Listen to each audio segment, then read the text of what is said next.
Help me reach 1,000 subscribes. Support the video with a like and leave your thoughts in the comments. I read every comment. Thanks. I didn't leave because I wanted to punish her. I left because one night, sitting across from the woman I built my life around, I realized I was slowly disappearing. Her name was Emily. We'd been together 11 years, married for 8. I was 39, worked logistics for a mid-sized firm in Ohio, paid a mortgage on time, fixed things before they broke, remembered birthdays, anniversaries, the small rituals people say matter. I never expected fireworks every day. I expected partnership. What I didn't expect was to be told, calmly, without hesitation, that she hated being with me. It didn't start that way. In the beginning, Emily was warm, expressive, the kind of person who filled a room without trying. She laughed easily. She used to grab my arm in public, like she was proud I was hers. We talked about everything back then. Dreams, fears, stupid hypotheticals at 2 a.m.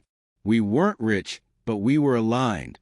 Somewhere along the way, alignment turned into tolerance, and tolerance turned into distance.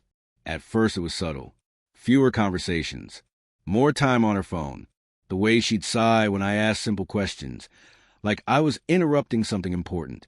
I tried adjusting. I cooked more, listened more, gave her space when she said she needed it. I told myself this was marriage. That phase is past if you're patient. But patience can quietly turn into self-erasure if you're not careful. The joke stopped landing. The affection thinned out. She'd flinch sometimes when I touched her shoulder. Not dramatically, just enough to notice. Enough to hurt. The night everything cracked was ordinary. No fight. No raised voices. We were sitting at the kitchen table. Plates half cleared, the hum of the refrigerator filling the silence. I asked her if something was wrong. She stared at her hands for a long moment, then looked up at me with a tired expression I didn't recognize. "I hate being with you," she said. Not angry, not emotional, just honest. I feel trapped. I don't like who I am here. I waited for follow-up. The reassurance, the part where she said we could fix it, it never came. Instead, she added, "I felt this way for a while." That was it. Years condensed into 2 sentences. I didn't argue. I didn't offend myself. I just nodded, like she'd told me the weather. Something inside me went quiet. Not numb. Clear. I slept on the couch that night. Barely slept at all, actually. I replayed moments, searching for signs I'd missed, places where I could have changed the outcome.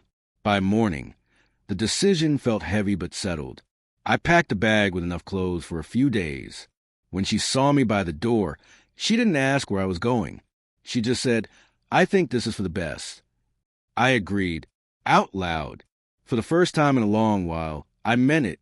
I stayed with my brother Mark across town. He didn't pry, just handed me a beer and let the silence do the talking.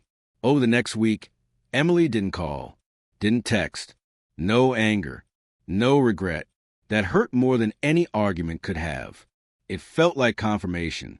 I started looking for apartments, changed my routine, tried to adjust to the idea that the life I knew was over.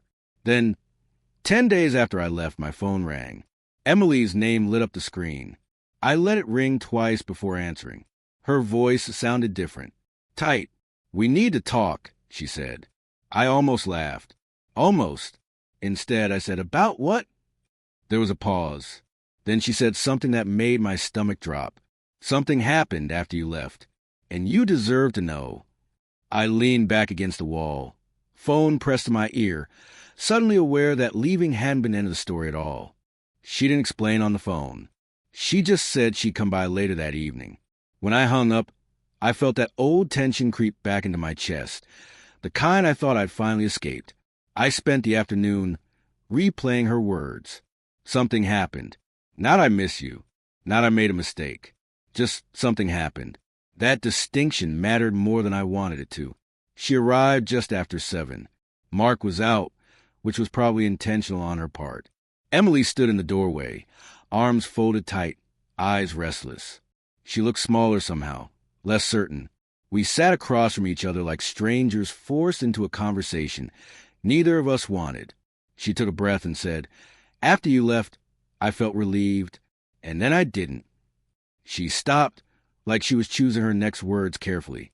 I realized how quiet the house was, how empty. I didn't respond. Silence had become my shield. She continued, faster now. I thought maybe I just needed space, that maybe I'd lost myself in the marriage. But when you were gone, nothing got better. It got worse. Her voice cracked slightly. I told someone at work how I felt, about you leaving. That's when it clicked. The late meetings, the phone glued to her hand. I asked calmly, who? She hesitated, then said a name I already suspected. Jason, her project lead. A guy she'd mentioned casually for months. Always in neutral terms. Always harmless. She admitted they'd been talking, venting, texting late. She swore nothing physical happened, said it wasn't like that. I believed her, but belief didn't bring relief. Emotional betrayal still cuts deep. She wiped at her eyes and said, I thought he understood me, but when I told him you left, he backed off, said he didn't want drama, said I needed to figure my marriage out. She let out a hollow laugh. That's when I realized I'd burned the one bridge that actually mattered. I felt something shift then, not anger, not triumph, just clarity, sharper than before. I told her I was sorry she was hurting, and I meant it, but I also told her something she didn't expect. I said I didn't leave to teach her a lesson. I left because staying was teaching me the wrong one, that it was okay to be hated, as long as I remained available. She asked if I'd come home. Not begged. Asked. I took a long moment before answering. I told her I couldn't go back to the version of myself who accepted scraps and called it commitment. I told her that hearing she hated being with me had changed something permanently. You don't unhear that. You don't rebuild on words like those without consequences. We talked for hours. About resentment. About miscommunication. About how easy it is to confuse comfort with connection. By the end, we both knew the truth, even if neither of us wanted to say it out loud. Love that needs fear of loss to wake up isn't love that lasts. It's panic. Emily left that night quieter than she arrived. There are no promises, no dramatic ultimatums, just an understanding. We filed for separation a month later. The process was civil, painful but clean. I moved into a small apartment near the river, bought cheap furniture, learned how to sit with myself again. What changed everything wasn't her realization. It was mine. Leaving didn't fix her. It fixed me. I stopped shrinking to keep peace. I stopped translating disrespect into endurance. I learned that being alone is far less damaging than being unwanted in your own life. Months later, I ran into Emily at a grocery store. We exchanged polite smiles. She looked healthier. So did I. We were kindred to each other, as strangers, and we'd been as a couple at the end.